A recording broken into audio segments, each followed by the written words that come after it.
that they're just concerned about saving their butts from Trump's base. David, let me ask you about the piece you've written, the Dispatch, Christian political ethics are upside down. And in it you talk about the notion of justice, but that it's our own visional ways of justice that matters. Put what you're seeing here in politics at the moment in the context of this broader moral, ethical Christian conversation. Right.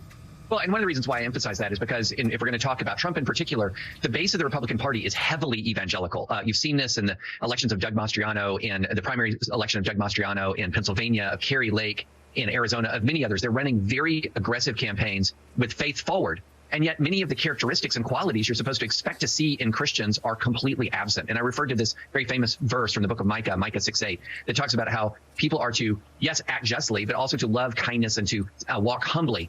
And there's a total absence of kindness. And instead of kindness, there's this incredible aggression, a total loss of humility. And instead of humility, this confidence in these bizarre conspiracy theories. And it's as if these individuals have figured out that Trumpism, in their view, is the way to make America great again. And then after that, the ends justify the means. And yet that's utterly contrary to a Christian ethic, so that you have a party that cannot win dog catcher in many places in the country without utterly depending on Christian voters. And yet you could not recognize a Christian ethic and the way these individuals interact with the public, interact with each other, and interact, as we've seen often in this Mar-a-Lago search discussion, interact with the truth.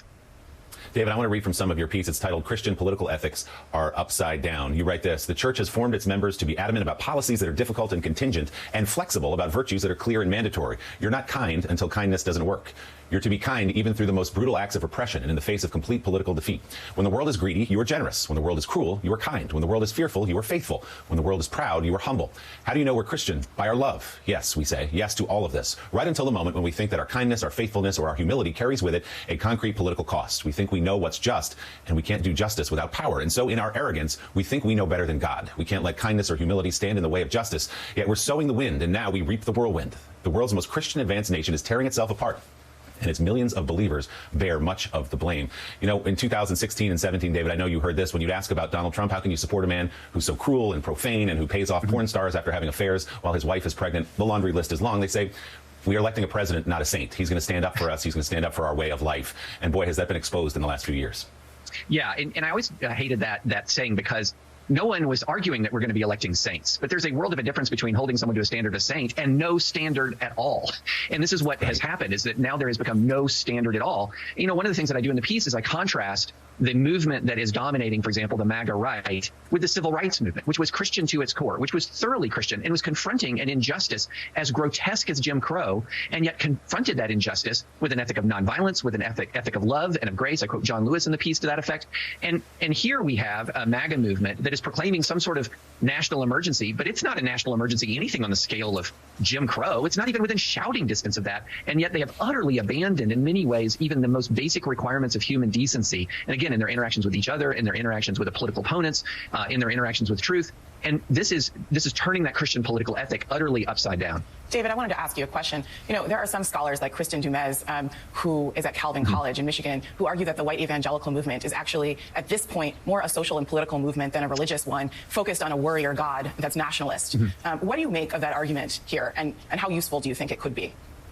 Yeah, I think she's onto something. The researcher Ryan Burge has said that white evangelicalism is republicanism, and republicanism is white evangelicalism. There is a real social cultural element here that's distinct from religion. And some of the there's also some research that now says that white evangelicals, people who call themselves white evangelicals, now go to church on average less than once a month. In other words, a majority of white evangelicals are going to church less than once a month. And so what that indicates is they're not talking as much about a religious lifestyle anymore, even though they label themselves as intensely religious. We're talking about a social, cultural, and political lifestyle. But if you're going to bear the label Christian, if you're going to identify yourself and put yourself forward as evangelical as one of your primary identities in your life, then there's a basic expectation that there's some standards of conduct and standards, some values that you should apply. And Scripture is pretty clear about those values.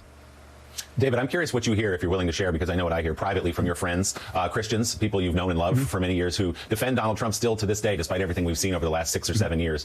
What is the Christian defense today of Donald Trump?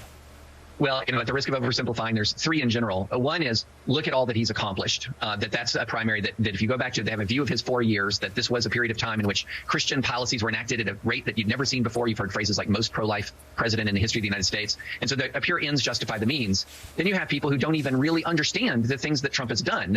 They're so much in a right-wing media bubble that they don't understand all of Trump's corruption. They don't know all of Trump's corruption. They don't know any of the details of January 6th. And then there's the third category, which is, yeah, I like his accomplishments and I like his demeanor. I like that he punches. I like that he fights in the way that he fights. And in many ways, that's the most troubling of all, because they don't even take an ends justify the means approach. They say his means are the ends. They want him to be like this. And this is what you see in sort of the hyper MAGA, the ultra MAGA Christianity that is dominating in many cases the Republican primary vote. Yeah, he annoys and offends all the right people is definitely an argument I hear. And to your first category, 3 Supreme Court justices and the overturning of Roe versus Wade justifies